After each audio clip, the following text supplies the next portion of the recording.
معلومة جديدة نتابعها مع بعض أصدقائي المهتمين بميزات برنامج الإكسل. 301 تنسيق صح وخطأ. 298 خطأ بالعلاقة الرياضية. 295 حلقة لمعرفة اسم ورقة الملف. 294 حلقة لإعطاء أسماء الأوراق. 281 نسخ ورقة العمل. New information that we are following up with some of my friends who are interested in the features of the Excel program 301 format, true-false 298 math relationship errors 295 episodes to know the name of the files papers 294 episodes of giving the names of papers 281 copy worksheet.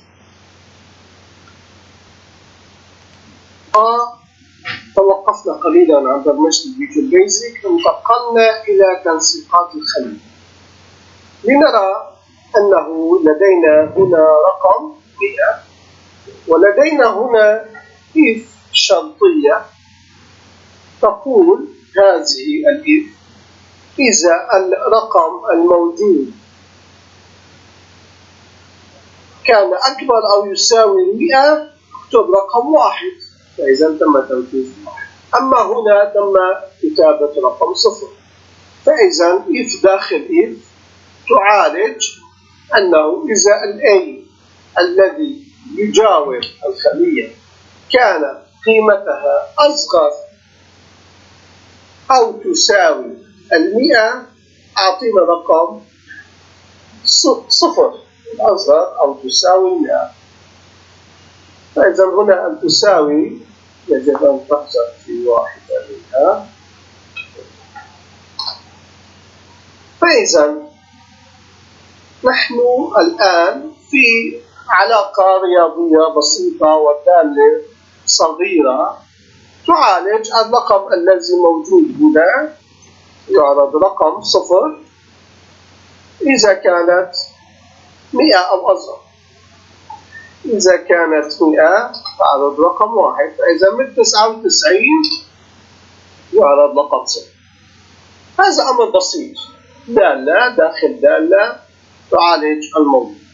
لكن ما تم تغييره أن الخلية C تساوي قيمة البي2 C2 تساوي قيمة B2.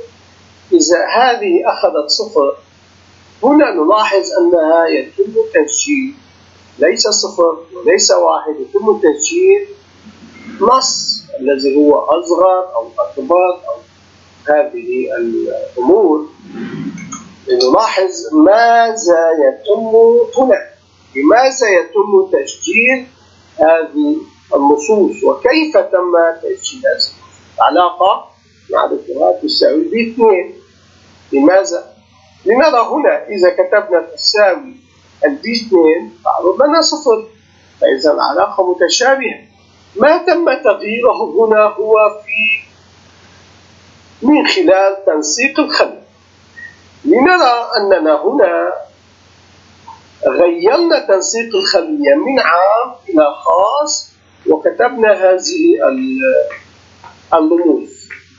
نص فيه أصغر فاصلة منقوطة وفاصلة منقوطة ونص فيه أكبر. هذه الرموز تدل التنسيق الموجود في الخلية.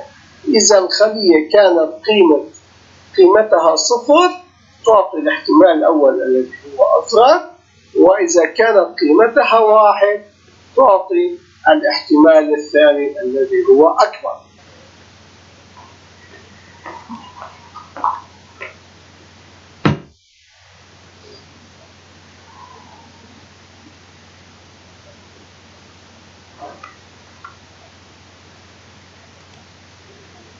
أيها الأصدقاء يعالج خطأ برمجي احتمال من المبرمج احتمال من المستخدم.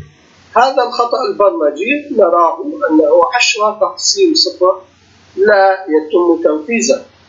إذا طلبنا البرمجة نلاحظ أن 10 - 0 كهذه الرسالة لا تظهر، بل تذهب البرمجة إلى رسالة أخرى يقول يوجد خطأ.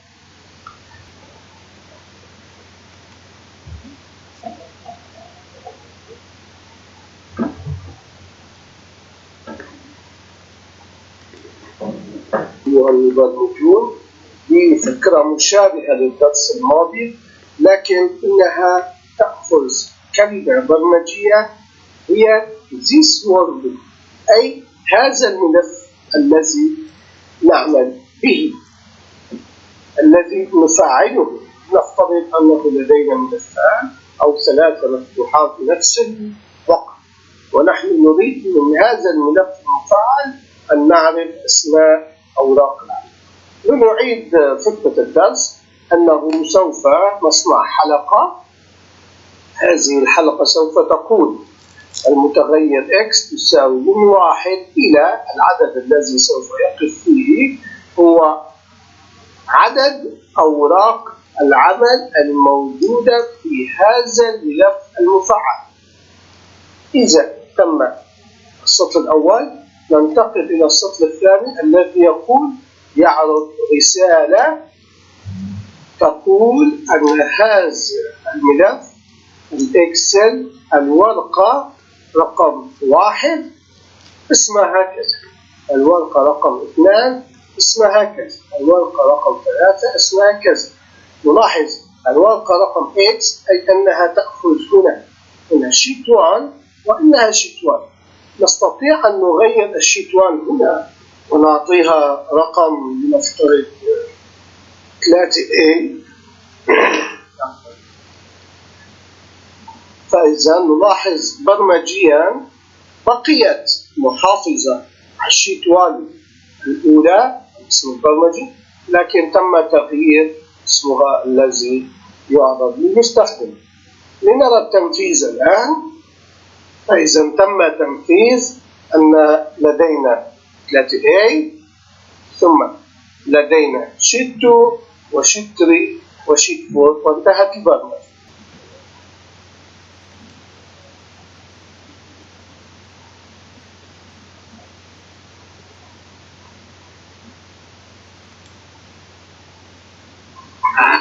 نتابع دروسنا أيها المبرمجون لنأخذ الفكرة الجديدة التي هي حلقة تظهر لنا هذه الحلقة أسماء الأوراق الموجودة في ملف العمل. لدينا شيت 1 شيت 2 شيت 3. هذه البرمجة الآن تظهر لنا، نرى أنها يوجد متغير هو وقت العمل. تقول الحلقة أي ورقة موجودة في هذا الملف،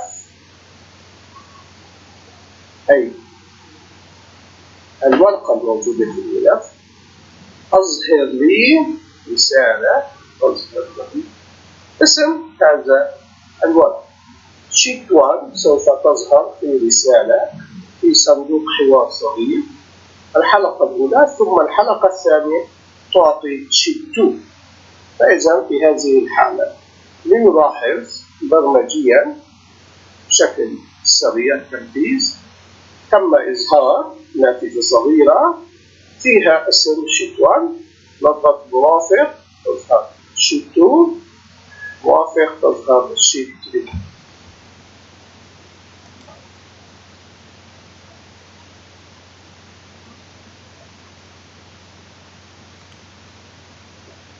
سطر وحيد من البرمجة يقوم على نقل ورقة، لنفترض ورقة A سوف نصنع لها نسخة، وهذه النسخة يشترط أن تكون أمام السي أو قبل السي. لنرى السطر البرمجي ماذا يكتب لنا. هذا هو السطر الأول، يقول أن شيت A copy أما البي copy بفولس. لنطلب البرمجة ونطلب التنفيذ. الآن رأينا تم إنشاء ورقتان، ولنلاحظ أين تم وضعه.